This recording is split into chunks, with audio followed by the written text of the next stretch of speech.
ये बहुत मस्त टाइप के हैं, कूल टाइप के बाबा जी। ये इंसान है जो मेरे सवालों का जवाब मुझे दे सकते हैं। Suddenly my fever goes down and आंखों से आंसू बहते जा रहे थे। क्यों बह रहे थे मुझे नहीं पता, बट सच्ची कोई दिक्कत नहीं। लग रहा है आपको याद आ गया वहाँ का। मुंह में पानी आ रहा है। अगर एक शब्द में समराइज करना हो साधना पदा को, तो for me it was rebirth. धीरे धीरे करके मैं 2.5 से 3 के बीच में मैं हमेशा उठ जाती थी। Beauty lies in the eyes of beholder, कि हम एक ही बार खाना खाएं जैसे हमारा डिनर टाइम 5 बजे होता है। ऐसा अब मुझे लगता है कि मैं क्यों खाती थी इतना पहले। एंड जिस मोमेंट पे मैंने वो वेन्यू एंटर किया, मेरी सैंडल टूट गई। 3-4 मोर मेरे पास आके ऐसे राउंड राउंड राउंड घूम रहे थे मेरे आसपास। मतलब कि अगर इस मोमेंट पर राइट नाउ अगर मेरी डेथ हो जाए, मेरी सांस रुक जाए, तो क्या मैं सेटिस्फाइड हूँ अपनी लाइफ से? जब जैसे ही सदगुरु ने मुझे देखा, आई फील लाइक, हाँ, मेरे मेरे अंदर मुझे करंट सा फील हुआ था।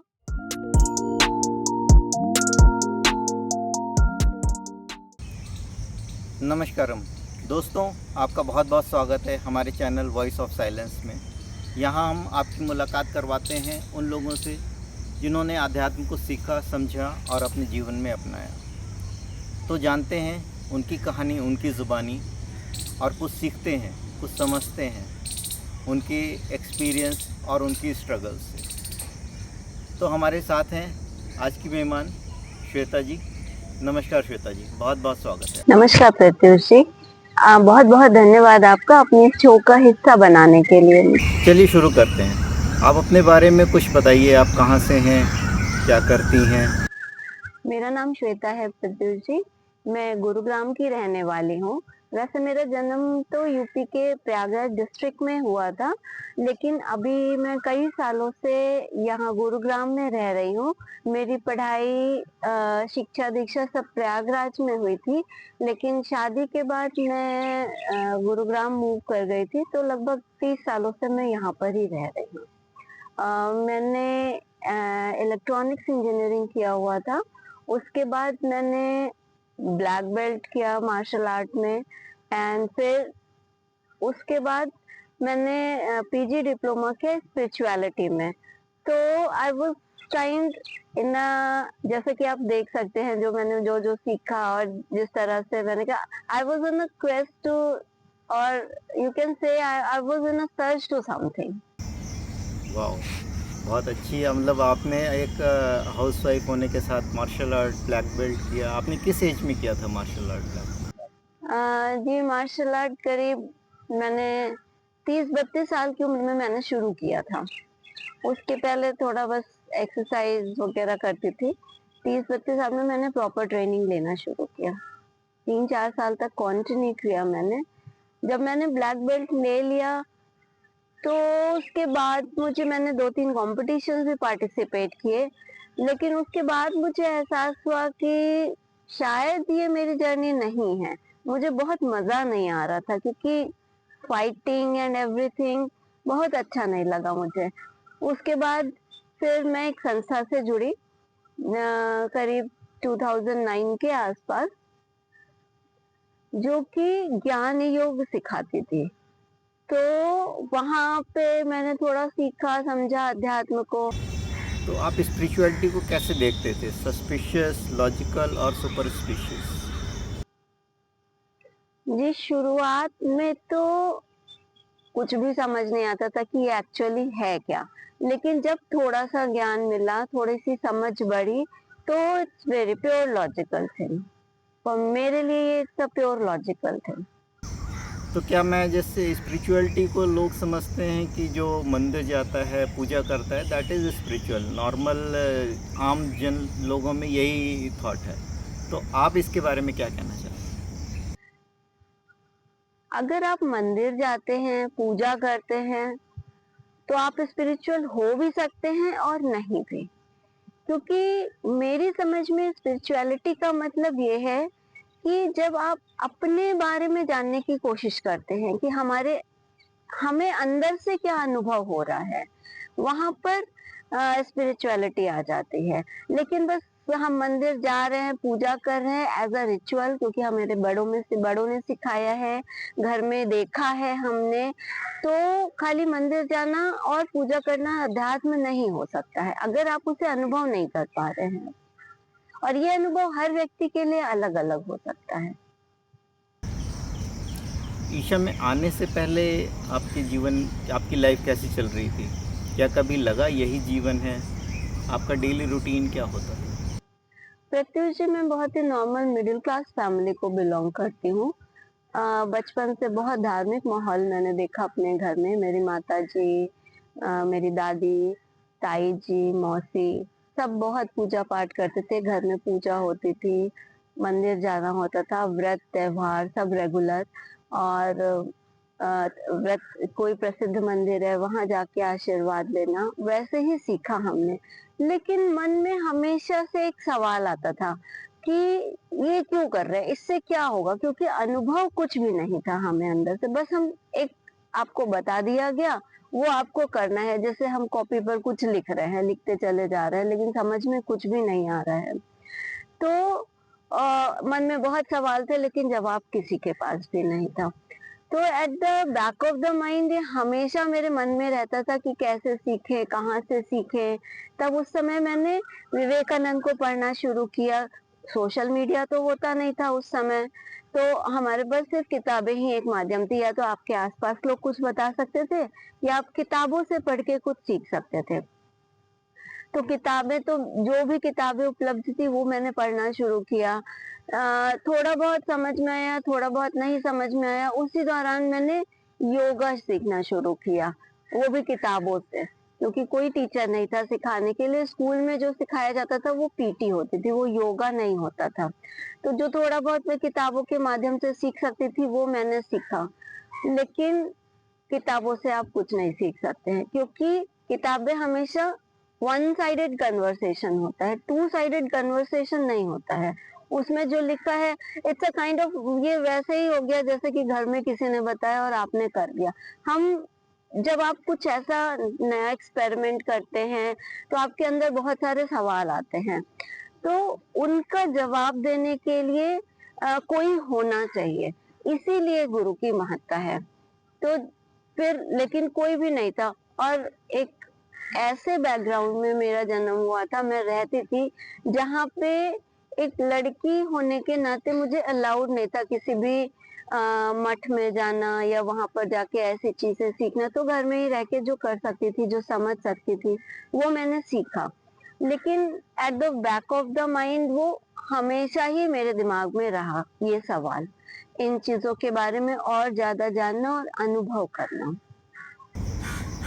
तो आपकी डेली रूटीन क्या होती थी ईशा में आने से? जी, सुबह 5 बजे मैं उठती थी। बच्चे को स्कूल भेजना, पति को टिफ़िन लगा के सब ब्रेकफ़ास्ट बनाना, लंच बनाना, फिर उनके जाने के बाद घर के और बाकी सारे काम करना, थोड़े गप्पे मारना, किताबें पढ़ना, टीवी देखना। फिर स्कूल से बच्चे के आने के बाद फिर वही रूटीन शुरू हो जाता था, बच्चों को पढ़ाना, घूमने जाना शाम को, कभी-कभी घूमने भी जाना, मॉल जाना, पिक्चर देखना, बस ऐसे ही जीवन व्यतीत हो रहा था। अच्छा था सब कुछ, बट स्ट्रेस भी बहुत होता था उसमें, बर्नआउट भी होता था, लेकिन कारण नहीं समझ में आता था कि सब कुछ सही है, फिर क्यों स्ट्रेस हो रहा है। तो क्या लगता था कभी यही जीवन है, ऐसे ही चलेगा जीवन? उम, हाँ, सवाल तो बहुत आते थे कि क्या यही जीवन है, बस खाना पीना सो जाना, टीवी देखना, it's a good thing, but फिर स्ट्रेस क्यों हो रहा है जब सब कुछ है। तो बाद में जब समझ में आया, जब मैंने ज्ञान योग की संस्था ज्वाइन की, वहां से सीखा, तब धीरे धीरे समझ में आया कि हम वाकई में अपना जीवन तो जी ही नहीं रहे हैं कभी, हम दूसरों का जीवन जी रहे हैं।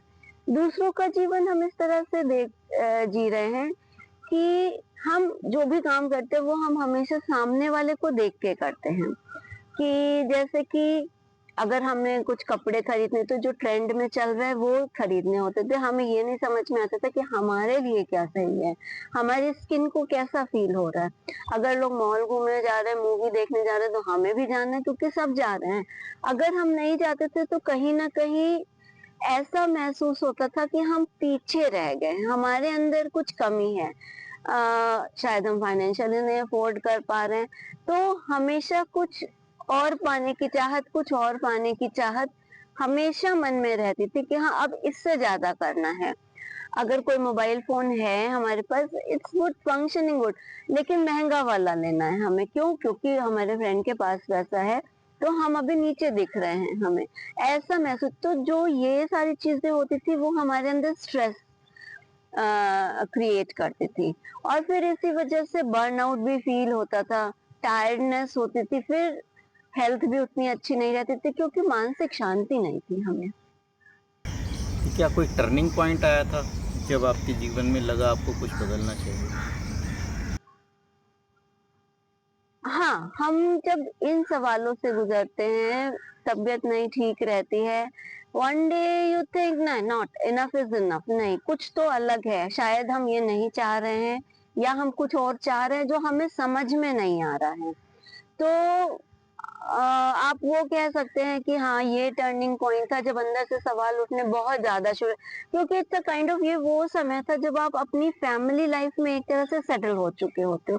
थोड़ा-सा दिमाग में एक खालीपन सा या रिलैक्सेशन सा आता है कि क्योंकि सेटलमेंट हो चुका होता है, हस्बैंड की जॉब अच्छी चल रही है, बच्चा भी अब थोड़ा बड़ा हो गया, उस पे कम ध्यान देना पड़ता है आपको। तो थोड़ा-सा जगह जब खाली होती है, आपका स्पेस क्रिएट होता है, देन यू कैन कि हाँ, दिमाग में फिर वो जो हमेशा बचपन से मेरे बैक ऑफ द माइंड में था कि इन सवालों के जब वो फिर से सामने फ्रंट सीट पर आने लगे।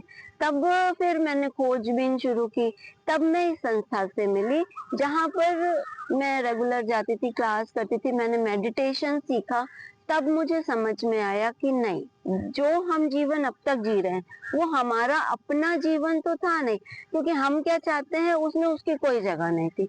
उसमें जगह थी समाज की, दूसरे लोगों की, सब कुछ हमारा खाना-पीना, हमारा रहना, हमारा घूमने जाने का तरीका, पूरा दिन हम किस तरह से स्पेंड करते हैं, वो दूसरे लोगों पे डिपेंड होता था। तो you can say that this was the turning point for my life. Isha के बारे में कैसे पता चला आपको? It is a very funny story.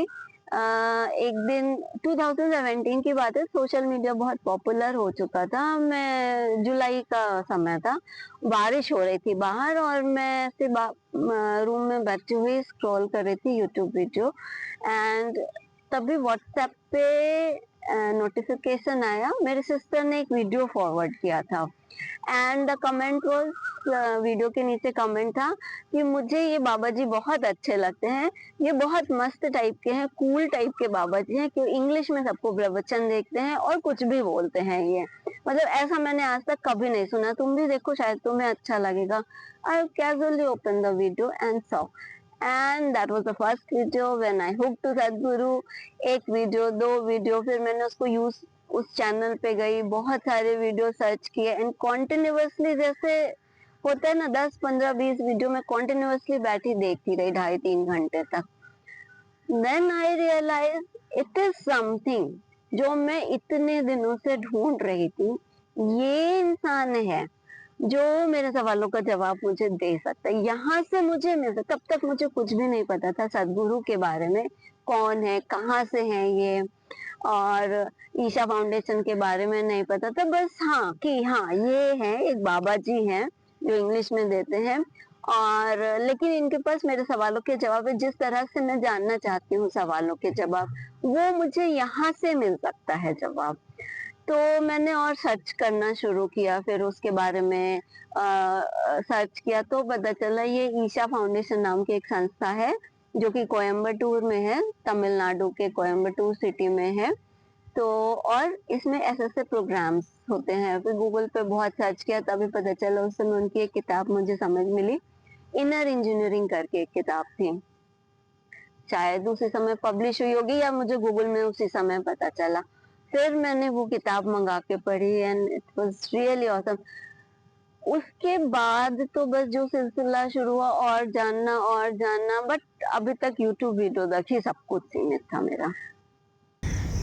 फिर इनर इंजीनियरिंग आपने कब किया? हाँ, उसके बाद जैसे किताब पढ़ा मैंने तो उसमें मुझे ये नहीं पता था कि संभाविक क्रिया भी होती है कोई। इसके बाद इनर इंजीनियरिंग का एक उस समय 2 मॉड्यूल होते थे, एक इनर इंजीनियरिंग ऑनलाइन होता था और एक संभाविक क्रिया होती थी। वो दोनों अलग-अलग मॉड्यूल थे, उसका रजिस्ट्रेशन भी अलग-अलग कराना पड़ता था हमें। तो मुझे ऐसा कुछ पता नहीं था कि संभाविक क्रिया भी होती है, बहुत सर्च किया, फिर मिला भी तो मैंने सोचा ऑनलाइन मिल जाएगा, सीख लेंगे, क्योंकि अभी तक हमने इसी तरह सीखा था पूरा जो योगा बचपन से लेके अभी तक मैं जो योगा करते आई थी वो मैंने वन साइडेड ही सीखा था। पतंजलि का योगा भी सीखा था लेकिन हमेशा मोबाइल से और उससे सीखा था। तो it was not in concept कि हाँ मुझे वहां से जाके सीखना पड़ेगा। मुझे लगा ये भी ऐसे ही देख के सीख लेंगे, बट इट वाज कहीं भी अवेलेबल नहीं था ये। खैर फिर 2000 ऐसे ही बीत गया समय, 2 ढाई साल ऐसे निकले। 2019 दिवाली पे सदगुरु ने इनर इंजीनियरिंग जो ऑनलाइन मॉड्यूल था वो फ्री किया था 1 महीने के लिए कि जो भी रजिस्टर कराएगा उसको फ्री में, मतलब उसको पेमेंट नहीं करना पड़ेगा, इस तरह का था। तो मेरे हस्बैंड ने बोला कि देखो ये ऐसा मैसेज आया है मेरे पास और मैंने रजिस्टर कर दिया तुम्हारे नाम से। तो हमने कहा हाँ ये तो बहुत अच्छी बात है, चलो करते। मैं करना भी चाह रही थी उस समय। शांभवी केवल मुझे ये नहीं पता था कि और भी दूसरे सिटीज में ऐसे सेंटर सेंटर पे कराया जाता है। मुझे ये परसेप्शन था कि ये कोयम्बटूर जाके ही सीखना पड़ेगा मुझे वहां पर, और तो वो पॉसिबल नहीं था क्योंकि यहाँ गुरुग्राम से कोयम्बटूर बहुत दूर था। उस समय पॉसिबल नहीं था मेरे लिए जाना। तो I was craving from inside कि हाँ कैसे सीखे कैसे सीखे। खैर इट वाज वो वैसे ही रह गया, हम ऑनलाइन करके बैठे थे। फिर मैंने, चूंकि शांभवी हुई नहीं थी मेरी, किसी क्रिया में इनिशिएशन नहीं था, तो उस समय मुझे सदगुरु प्रेजेंस टाइम के बारे में पता चला था। तो मैं सदगुरु प्रेजेंस टाइम करती थी और प्रेजेंस टाइम में मैं हमेशा प्रे करती थी, सदगुरु मुझे शांभवी करना है, कैसे करूँ, मैं आ नहीं पा रही हूँ आपके पास, वहां पे सीखना मेरे लिए बहुत मुश्किल है, मेरी फैमिली कंडीशंस मुझे नहीं अलाउ कर रही है वहां तक आने में। उसी समय कोविड भी हो गया तो और भी मुश्किल हो गई। सब कुछ बंद हो गया, लॉकडाउन हो गया। 2000 आई थिंक 2021 में पहली बार ऑनलाइन स्टार्ट हुआ था and I registered for that. 2021 अप्रैल में मेरा शांभवी इनिशिएशन हुआ था। कैसा रहा था experience Shambhavi? It was so good, awesome. 2-3 दिन का मॉड्यूल था वो। 2 दिन तो प्रैक्टिस आपको सिखाते हैं, बहुत सारी चीजें सिखाते हैं, और इनिशिएशन डे वाले दिन सदगुरु आते हैं, वो इनिशिएट करते हैं। एंड जिस दिन इनिशिएशन होना था सुबह से मुझे, मेरी तबीयत नहीं ठीक थी और धीरे धीरे करते करते 11 बजे तक बहुत हाई फीवर हो गया मेरा। तो मैंने वो पूरा इनिशिएशन उस फीवर में ही कंप्लीट किया। बट जैसे ही मेरा इनिशिएशन हुआ और एक कंप्लीट क्रिया मैंने की, वो बाद में प्रैक्टिस कराते हैं आपको, एक कंप्लीट क्रिया मैंने जब पूरी की, suddenly my fever goes down, पूरा बुखार उतर गया and I was feeling normal बिना मेडिसिन के। ये मेरी लाइफ में पहली बार हुआ था कि मतलब बुखार अपने आप ही उतर जाना एक क्रिया करने के बाद। And it was, I was feeling so energetic and ecstatic कि जब लास्ट में मेडिटेशन कराया, आंख बंद करके बैठी थी, तो मैं बहुत देर तक बैठी ही रही। मतलब पता नहीं मुझे अंदर से क्या होता है, काइंड ऑफ पीस, जैसे सब कुछ सेटल हो गया था, शांति थी बहुत। एंड आंखों से आंसू बहते जा रहे थे, क्यों बह रहे थे मुझे नहीं पता, but it felt so nice and so good. सब कुछ स्टिल सा फील हो रहा था उस समय अंदर। Very nice, thank you. तो आपने आश्रम कब विजिट किया पहली बार? अभी शांभवी इनिशिएशन हो गया मेरा।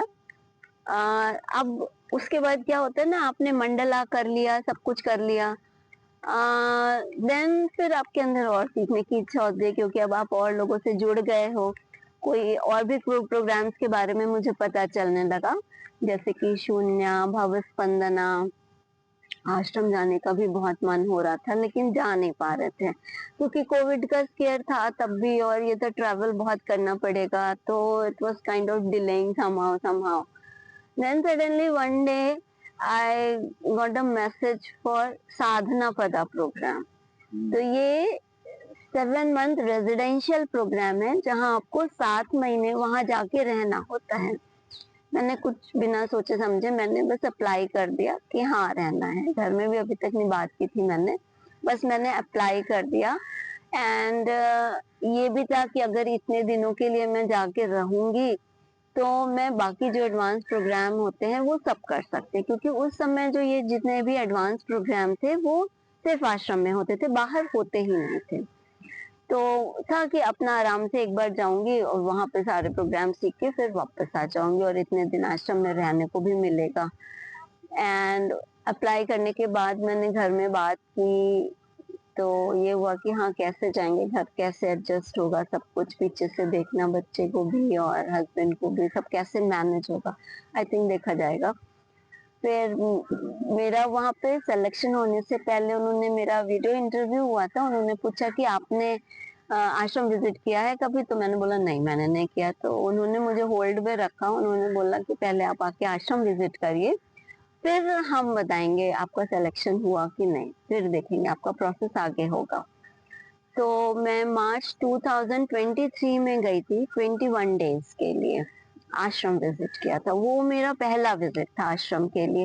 And it was known as like Sadhana Pada trial volunteering. As a volunteer गए थे हम वहां पर 2023 मार्च में.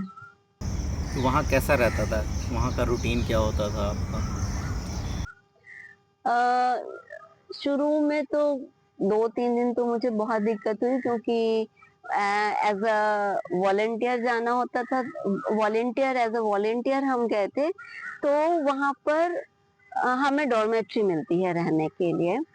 तो मुझे एडजस्ट करने में थोड़ा सा दिक्कत हुई 2-3 दिन के लिए, क्योंकि यहाँ पे अपने घर में आपका अपना घर, अपना कमरा, और बहुत सालों से अकेले न्यूक्लियर फैमिली में रह रही थी, और ऐसे कम्युनिटी लिविंग का ये मेरा बहुत सालों बाद पहला एक्सपीरियंस था. तो वो भी किसी को जानना नहीं वहां पर, तो थोड़ा सा मुझे दिक्कत हुआ, बट धीरे धीरे हाँ सब एडजस्ट हो गया. सब कुछ बहुत अच्छा लगने लगा. सुबह 5:30 बजे गुरु पूजा से दिन शुरू होता है हमारा, तो उसके लिए करीब 4:30 बजे हमें उठना पड़ता है. अब तैयार होके एक जगह है वहाँ पे साधना हॉल, वहाँ पर गुरु पूजा होती है और वहीं पर आप अपनी योगा प्रैक्टिसेस कर सकते हैं. फिर उसके बाद आपको वॉलंटियरिंग करनी होती है. आप कितने बजे उठते थे सुबह? उस पीरियड में तो मैं 4:30 तक उठ जाती थी, 4 से 4:30 बजे, क्योंकि मैं घर में हमेशा 4 बजे उठती थी, तो 4 बजे तक उठ जाती थी. लेकिन जब आप कम्युनिटी लिविंग में रहते हैं तो आपको ये भी देखना पड़ता है कि आपकी वजह से कोई दूसरे को परेशानी ना हो रही हो. तो हाँ, जितना आराम से बिना दूसरों को डिस्टर्ब किए हुए हो सकता था, तो अपना रेडी होके फिर थोड़ा सा आश्रम स्ट्रोल पे निकल जाते थे, इधर उधर टहलना. सुबह का समय ब्रह्म मुहूर्त बहुत अच्छा लगता था वहां पे. दीक्षा हॉल का खाना, it was so delicious and awesome ना. हमारे घर का, हम नॉर्थ साइड से हैं, तो हमारा जो खाना होता है वो दाल रोटी चावल, हम पूरा जीवन इसी पे बिताते हैं रोज खा के. तो थोड़ा सा मन में शुरू में था कि हाँ कैसे खाएंगे हम ये खाना, मतलब साउथ का मिलेगा, बट सच्ची कोई दिक्कत. लग रहा है आपको याद आ गया वहाँ का। मुंह में पानी आ रहा है।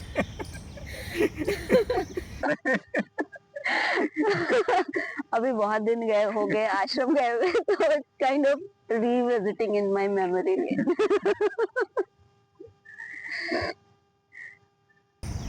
तो उसके बाद फिर आपने साधना पदा ज्वाइन किया? हाँ, मेरा वहाँ पे वॉलंटियरिंग में ही मुझे वहाँ पर ही कन्वर्सेशन, उस स्टे पीरियड में ही मुझे कंफर्मेशन मिल गया था, और मेरा जो ज्वाइनिंग डेट थी वो जून लास्ट वीक थी. तो मैंने जून 2023 में साधना पदा ज्वाइन किया. कैसा रहा साधना पदा? अगर एक शब्द में समराइज करना हो साधना पदा को, तो for me it was rebirth. एक जन्म हुआ था जब मेरी माँ ने जन्म दिया था, 5 दशक पहले, और ये एक दूसरा जन्म था जहाँ पर मैंने सीखा कि जीवन वाकई में क्या है, इसको कैसे जीना चाहिए, मेरी पोटेंशियल क्या-क्या है, कितनी लिमिटेशंस मैंने वहाँ पर ब्रेक की जो मुझे पता ही नहीं था कि ये मेरे लिमिटेशंस हो भी सकते हैं। बिकॉज़ उससे पहले चूँकि मैं योगा वगैरह सब करती थी, in my surrounding I was living very healthy life and very active life. But जब वहां पहुंचे तो नहीं, वो इट वाज लाइक नहीं, ये तो बहुत लिमिटेड लाइफ है आपकी जो मैं जी रही हूँ। आप कितना भी एक्सपैंड कर सकते हो, किसी भी डायरेक्शन में आप जा सकते हो, वो ऑसम एक्सपीरियंस। और मुझे ऐसा लगता है कि मैं चाहती हूँ कि मेरे आसपास जितने लोग हैं वो जाके साधना पदा करें। It's a great learning experience. Great. तो वहाँ पर साधना पदा में कैसा सेम रूटीन होता था जैसा जनरल वॉलंटियरिंग में होता था या कुछ अलग? नहीं, साधना पदा की रूटीन अलग होती है। It's very different structured program. आपको एक पूरा टाइम टेबल दिया, जैसे हम बचपन में नहीं बनाते थे पढ़ने के लिए अपना एक पूरे दिन का शेड्यूल बनाते थे, इतने बजे उठना है, इतने बजे खाना खाना है, स्कूल जाना है, फिर आके इतने घंटे पढ़ना है। Same kind of routine we were following. Official time वहाँ का 4:30 बजे है उठना। उसके बाद आप सो नहीं सकते हैं, आपको उठा दिया जाता है। अगर आप नहीं उठना चाहेंगे तो भी आपको उठा दिया जाएगा, आपके पास ड्रम बजाया जाएगा, you have to wake up. 4:30 बजे ऑफिशियल टाइम होता था, लेकिन चूंकि मैं 4 बजे तो मैं घर पे उठ रही थी, तो थोड़े दिन बाद मैंने सोचा मैं क्यों सो रही हूँ ज्यादा, मुझे और जल्दी उठना चाहिए। तो मैंने कोशिश करी कि मैं 4 बजे से पहले उठूं। तो मैं जैसे मैंने पहले 3:45 बजे उठना शुरू किया, 3:30 बजे उठना शुरू किया, तो ऐसे धीरे धीरे करके मैं 2:30 से 3 के बीच में मैं हमेशा उठ जाती थी। 2:30 से 3 बजे मैं उठती थी, उसके बाद पूरे दिन का शेड्यूल था। तो 2:30-3 बजे आप उठ जाती थी, तो सोती कितने बजे थी? क्योंकि 2:30-3 बजे तो रात होती है, दिन भी नहीं होता है। 9:30 बजे वहाँ पे ब्लैकआउट हो जाता है, मोबाइल बंद, लाइट बंद, अब आपको सो जाना है। तो इतने घंटे में नींद पूरी हो जाती थी आपकी? दिन में नींद नहीं आती थी? दिन में थकान या कुछ ऐसा नहीं होता था? नहीं, बिल्कुल भी नहीं होती थी। थोड़ा-सा जब एक डल पीरियड होता है तो वहाँ पे एक डमरू सेवा होती है। पूरे आश्रम में ढोल और वो बजते हैं, तो उससे क्या होता है, एनर्जी आ जाती है। जैसे ही आप थोड़ा 1 डेढ़ बजे के बाद आप थोड़ा डल होने लगते हो, तो वो एकदम से फिर एनर्जी होती है। और हाँ, आश्रम की एनर्जी इतनी ज़्यादा है, इतनी ज़्यादा एनर्जी है कि वो एक्स्ट्रा आपके अंदर क्या कहें, एक्स्ट्रा एफर्ट आप डालते हो, आपके अंदर खुद से ही उतनी स्ट्रेंथ आ जाती है कि you can carry on for that longer period of time. तो आपको कब महसूस हुआ मैं बदल रही हूँ अंदर से? धीरे धीरे जैसे अब समझ में आने लगता है कि हाँ, अब जैसे अब मैं वहां पे 2:30 बजे उठने लगी, घर में ये चीज संभव नहीं थी, तो फिजिकल लेवल पे तो धीरे धीरे ऐसे करके बहुत सारी बाउंड्रीज तोड़ी। मानसिक तौर पे पहले मैं बहुत इम्पल्सिव थी। जैसे कोई भी काम मैंने किया, मुझे तुरंत रिजल्ट चाहिए था, वेट नहीं कर सकती थी किसी भी चीज का। तो वहां पे किसी की भी बात सुनना, तो शायद मैं पूरी बात कभी नहीं सुनती थी, जल्दी से जो भी दिमाग में आया उसकी जवाब दे देना। तो वहां पे जो मैंने जितनी भी क्रियाएं सीखी, जो मैंने साधना किया, उससे एक मानसिक लेवल पे बहुत बदलाव आया कि हाँ, अब मैं शांति से सबकी बात पहले पूरी सुनती थी, फिर अपना जवाब देती थी। तो वहां पर ऐसा महसूस होने लगा था कि हाँ, अपने अंदर धीरे धीरे थोड़ा बदलाव आ रहा है, हाँ, थोड़ा थोड़ा बदल गए हैं। आपके सर्कल में आपको लोग कैसे देखते हैं? Beauty lies in the eyes of beholder, it was very true with me. क्योंकि मैं जहाँ पर जैसी जरूरत होती है मैं वैसे रहती हूँ, तो मुझे बहुत अलग अलग तरह के कमेंट्स हमेशा मिलते हैं। कोई कहता है यू आर टू वेस्टर्न, कोई कहता है you are too religious kind of people person, और कोई कहता है कि आप बहुत ट्रेडिशनल हो, कोई कहता है आप बहुत मॉडर्न हो, आप हमेशा वेस्टर्न कपड़े पहनते हो, कोई कहता है कि आप बहुत ट्रेडिशनल कपड़े हो। तो मेरे मामले में ये बहुत बहुत ज्यादा ये वाली कहावत फिट बैठती है। वर्सटाइल काइंड ऑफ पीपल, मतलब अलग अलग लोग मुझे अलग अलग तरह से देखते हैं। तो जैसे अब साधना पदा ख़त्म होके 1 साल से ज़्यादा हो गया है आपको, अब आपका डेली रूटीन क्या होता है? क्या आप वो सारी प्रैक्टिसेस कंटिन्यू कर पाए जो वहाँ सीखा था, या यहाँ पर आने के बाद घर गृहस्थी सब में फंस के सब छूट गया?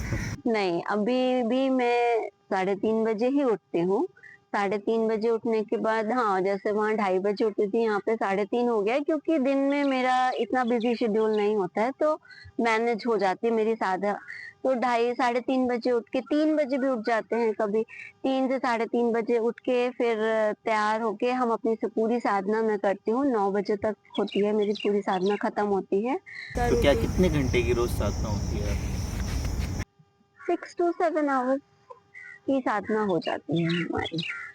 दिन में भी थोड़ा पूरे दिन में भी थोड़ा-थोड़ा सा रहता है, बट हाँ, इसमें फ़ायदा ये होता है कि अगर आप सुबह हम कर लेते हैं, तो दिन में आप डिस्टर्ब नहीं होते हो, नहीं तो 8 बजे के बाद या 9 बजे के बाद ना फिर जैसे-जैसे दिन शुरू होता है, कभी डोरबेल बज रही है, कभी कोई गेस्ट आ रहा है आपके पास, तो आप डिस्टर्ब हो जाते हो। तो हमेशा ये मुझे बेहतर लगा कि मैं सुबह के समय उठ के अपनी एक बार सारी पूरी साधना फिनिश कर लूँ। और आपका बाकी फूडिंग हैबिट्स और वो क्या रहती हैं? फूड हैबिट भी बहुत अच्छा मैनेज हो पाया है यहाँ पर। अभी कोशिश ये रहती है कि हम एक ही बार खाना खाएँ, जैसे हमारा डिनर टाइम 5 बजे होता है। तो नॉर्मली तो हम 3 बार खाते हैं, ब्रेकफ़ास्ट, लंच, डिनर, तो आप हाँ, तो जो अनाज होता है वो हम सिर्फ डिनर में लेते हैं। कोशिश ये होती है हमारी और हफ्ते में 6 दिन हम मैनेज भी कर लेते हैं इसको। डिनर हमारा 5 से 5:30 बजे के बीच हम फिनिश कर देते हैं, उसके बाद हम कुछ भी नहीं खाते हैं, सिर्फ पानी पीते हैं उसके बाद। सुबह 10 बजे के पहले हम कुछ भी नहीं खाते हैं। 10 बजे के बाद हम फ्रूट्स खाते हैं। तो अब जैसे मुझे फ्रूट्स बहुत ज़्यादा पसंद है, तो मैं पूरा एक फुल प्लेट फ्रूट्स लेती हूँ। उसके बाद अगर दिन में भूख लगती है तो सैलेड ले लेते हैं या फिर डिनर के पहले एक हाफ प्लेट सैलेड मैं खाती हूँ। बस इतना ही होता है हमारा। तो इतने से हो जाता है? जैसे हमारे यूपी में तो या उसमें सवेरे पहले नाश्ता होता है जिसमें पराठे और ये सब चलता है, फिर लंच, फिर डिनर, ये 3-3 बार होता है। तो आप एक बार केवल खा के हो जाता है आपका? हाँ, बिल्कुल हो जाता है ऐसा। अब मुझे लगता है कि मैं क्यों खाती थी इतना पहले, क्योंकि अभी इतनी ज़रूरत नहीं लगती। फिर जब हम इतनी साधना करते हैं, तो हमारा एनर्जी लेवल ऑटोमैटिक अप हो जाता है। इतनी साधना करने का हमारा ये भी फ़ायदा होता है कि हमारा food requirement and sleep requirement दोनों डाउन हो जाती है हमारी। तो yes, I am easily managing these two things with my sadhana. तो जैसे आपने इतनी साधना करी, प्रैक्टिसेस करी, तो इन सब चीज़ों से आपको क्या लगा? आपके रिश्ते में, आपके काम में, डेली रूटीन में, आपकी हेल्थ में कुछ बदलाव आया? क्या महसूस हुआ आपको? इतनी साधना करने के बाद और समझने के बाद अब मुझे लगता है कि हाँ, मैं अपना जीवन जी रही हूँ। जैसे पहले हम औरों का जीवन जीते थे, दूसरों को देख के जीते थे। तो अभी मुझे लगता है नहीं, मेरे मन में जो है, मुझे जो अच्छा लगता है, जो समझ में आता है, भले ही वो दूसरों के लिए अच्छा ना हो या ठीक ना हो या सोसाइटी अप्रूव नहीं कर रही है, लेकिन मुझे अच्छा लग रहा है, तो मैं करती हूँ। जैसे मैंने घर में कोई भी हाउस हेल्प नहीं रखी हुई है, क्योंकि मेरा रूटीन ऐसा है, तो मैं उसके साथ नहीं मैनेज कर पाती हूँ, मैं खुद ही अपना सारा काम कर लेती हूँ घर में। तो जब भी सोसाइटी में अगर आप नहीं रखोगे तो आपको थोड़ा-सा अलग तरह से देखा जाता है। ऐसा देखा जाता है या तो आप बहुत पुअर हो या आप कंजूस टाइप के इंसान हो, जो आप किसी हाउस हेल्प में, जहाँ पर मैं रहती हूँ स्पेशली गुरुग्राम जैसी सिटी में, तो लोग ऐसा कर, बट आई डोंट केयर ना कि मेरी सुविधा क्या है, मैं उस हिसाब से मैनेज करती हूँ। ऐसा प्रॉब्लम नहीं होती है कोई कि हाँ, आप भी मत रखो या आपको नहीं रखना चाहिए, बट हाँ, मेरी ज़रूरत नहीं है। मेरा काम बहुत इजीली मैनेज हो रहा, तो मैं क्यों एक एक्स्ट्रा ऐड करूं अपने लाइफ में। और फिर हमारी बॉडी फिट भी रहती है। अगर हम अपना काम अपने हिसाब से करना चाहते हैं तो it's a kind of freedom, you can से। हम कभी भी कहीं भी जा सकते हैं, हमें वेट नहीं करना कि कोई आएगा फिर हमारा काम करेगा, तो इट्स काइंड ऑफ फ्रीडम। तो हेल्थ में आपको क्या चेंज लगा? हेल्थ पहले से बहुत इम्प्रूव हो गई है। काफी वेट लॉस भी किया है। मेंटल स्ट्रेस नहीं होता है, अब बर्न आउट नहीं होता है। It's a kind of peace and calmness in my mind. किसी भी कोई भी प्रॉब्लम होती है तो हम उसका सॉल्यूशन ढूंढने की कोशिश करते हैं, पैनिक नहीं हो जाते। जैसे अभी मुझे एक बहुत अच्छा इंसिडेंट याद आया। अभी कुछ दिन पहले हम एक शादी में गए थे, बढ़िया से कपड़े पहन के तैयार व्यार होके हाई हील्स पहन के मैं शादी में गई।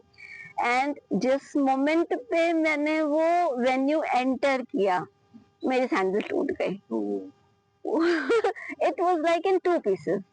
तो अब क्या करें? अगर मैं पहले वाली श्वेता होती तो काइंड ऑफ बहुत ज्यादा स्ट्रेस होता, कैसे मैनेज किया जाए, कैसे करा जाए।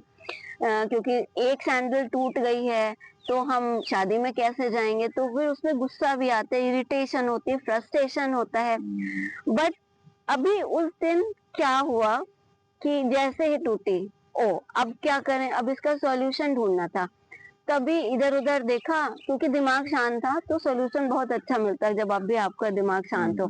एक कैफे दिखाई दिया, तो हमने सोचा इसके पास चलते, कुछ मिलेगा रैप करने के लिए, इसको देखते हैं कैसे हम खुद रिपेयर कर सकते हैं, क्योंकि वो जगह ऐसी थी कि आसपास कोई भी रिपेयरिंग के लिए नहीं मिलता। तो हम उस शॉप में पहुंचे, उससे हमने रिक्वेस्ट की कि भाई आपके पास कोई टेप वगैरह हो तो दे दो, ये मेरे साथ प्रॉब्लम हो गई है। तो उसने दिया टेप, बट उसके पास भी थोड़ा सा ही था, जो मुझे चाहिए था वो नहीं मिला। फिर खैर मैं मैनेज करने की कोशिश कर रही थी, फिर पास में ही वेन्यू के पास में एक स्टेशनरी शॉप मिली और वहां पे एक टेप मिला मुझे, ब्राउन टेप जो से पैकिंग वगैरह करते हैं। मैंने पूरी सैंडल को उससे रैप किया, उस टेप से जोड़ा, और मैं उसी टूटी सैंडल को, टेप से जुड़ी सैंडल को पहन के फिर मैं शादी में गई, और जीरो स्ट्रेस। पूरी शादी मैंने बहुत एंजॉय किया। एंड अब जब आप इन चीजों को देखते हो ना, तब आपको समझ में आता है कि हाँ, मेरी साधना का क्या इफेक्ट हो रहा है और क्यों लोगों को ये चीज करनी चाहिए। ऐसी सिचुएशन में ही पता चलता है हमें। लेकिन हमें जैसे ना, युद्ध की तैयारी हम युद्ध के समय नहीं करते हैं, उसकी प्रिपरेशन हमेशा पहले करनी होती है ना। तो इसीलिए कि जब आपके जीवन में कोई प्रॉब्लम नहीं है, तो हमें ये नहीं सोचना चाहिए कि हम इस समय क्यों मेडिटेशन करें, हमारे पास तो सब कुछ अच्छा है। लेकिन परिस्थितियां तो आती रहती है ना, बता के नहीं आती हैं। तो वेल प्रिपेयर होते हैं हम। वाह, very very nice incident, thank you for sharing. आपकी साधना के दौरान कोई ऐसा फनी और इमोशनल इंसिडेंट हुआ था जो आपको याद हो? साधना पदा के समय ऐसे ही लॉन था वहां आश्रम में, मैं वहां बैठ के एक क्रिया कर रही थी, जिसको शक्ति चालना क्रिया कहते हैं। उसमें एक होता है काक क्रिया, बर्ड साउंड क्रिएट करते हैं। तो मैं कर रही थी, मैंने बर्ड साउंड क्रिएट किया। अचानक से वो साउंड सुन के, अब पता नहीं क्यों, 3-4 मोर मेरे पास आके ऐसे राउंड राउंड राउंड घूम रहे थे मेरे आसपास, मतलब। और फिर उसके बाद मैंने जब क्रिया की, और मैं जब खत्म हुई मेरी क्रिया, मैंने आंख खोली तो मैंने देखा, ओ इतने सारे मोर मेरे इतने आसपास नहीं थे। मतलब ऐसा लगा कि पता नहीं कोई चोंच मार देता या कुछ हो जाता, तो नहीं, ऐसा लग रहा था ना कि अभी तक ऐसा लगता था नहीं, मोर दूर से अच्छे लगते हैं। आपकी हैबिट्स में कुछ बदलाव आया? हाँ, क्योंकि अब हम चीजें रिस्पॉन्ड करने लगे हैं कि हैबिट्स में, हर तरह की चीजों में, जैसे खाना खाना, खाने का में बदलाव आ गया, रूटीन में। और उठने का समय बदल गया, लोगों के साथ बात करने का तरीका बदल गया, लोग हमें किस तरह से देख रहे हैं उससे वो बॉदर नहीं करता है। इस तरह से थोड़ा थोड़ा हर चीज में बदलाव आया है, पूरी ही लाइफ में, मतलब बदल। कई बार मैं ये सोचती भी हूँ ऐसे कि अगर इस मोमेंट पर, राइट नाउ, अगर मेरी डेथ हो जाए, मेरी सांस रुक जाए, तो क्या मैं सेटिस्फाइड हूँ अपनी लाइफ से? तो हाँ, अब मैं आज ये कह सकती हूँ कि हाँ, मेरी सांस रुक जाए अगर इस समय, तो मैं सेटिस्फाइड हूँ। मुझे ऐसा कोई, ऐसा नहीं लगता कि हाँ कुछ रह गया मेरे जीवन में। आप आश्रम गई थी तो आपने सदगुरु को देखा, उनसे मिली? हाँ, जब हम आश्रम में थे तो सदगुरु दर्शन होता था। कैसा experience? This experience cannot explain in words. So it's like in his presence, everything is so calm and peaceful. You are resting feeling होती थी, माइंड गोज ब्लैंक, कोई ऐसे थॉट्स नहीं चलते थे। आंसू निकलने लगते थे आंखों से, बेस्ट सी फीलिंग, पता नहीं, I can not explain in words. आप एक बता रही थी जब आप जा रही थी सदगुरु ने आपको देखा था, आपको डायरेक्ट देखा था आईज में, वो क्या इंसिडेंट था वो बताइए। सदगुरु जैसे कभी ना बाइक पे आते हैं आश्रम के अंदर, तो दोनों तरफ लोग खड़े होते हैं सदगुरु को देखने के लिए। तो मैं भी वहां पे खड़ी हुई थी, सदगुरु ऐसे निकले और मैं वहां पे खड़ी हुई थी। उस समय मेरे आसपास बहुत लोग नहीं थे, मैं जहाँ पे खड़ी थी बहुत सारे लोग नहीं थे, 2 या 3 लोग थे। जब जैसे ही सदगुरु ने मुझे देखा, आई फील लाइक, हाँ, मेरे मेरे अंदर मुझे करंट सा फील हुआ था, खाली पैरों में फील हुआ था मुझे कि हाँ, कुछ करंट सी फ्लो हुई है मेरे अंदर। इट वाज डिफरेंट, ऐसा कभी नहीं फील हुआ था मुझे कि हाँ, ये अलग सा कुछ फील हुआ हो। मतलब ऐसा फर्स्ट टाइम ऐसा मैंने महसूस किया था। ग्रेट। तो अगर कोई लिसनर लॉस्ट या कंफ्यूज महसूस कर रहा हो तो उसे आप क्या सलाह देना चाहेंगे? Mom app, miracle of mind app, this is the best app. सबको अपने फोन पे डाउनलोड करें, बिल्कुल फ्री है, कोई एड नहीं है। 7 minutes of meditation, it will be a great experience for everybody.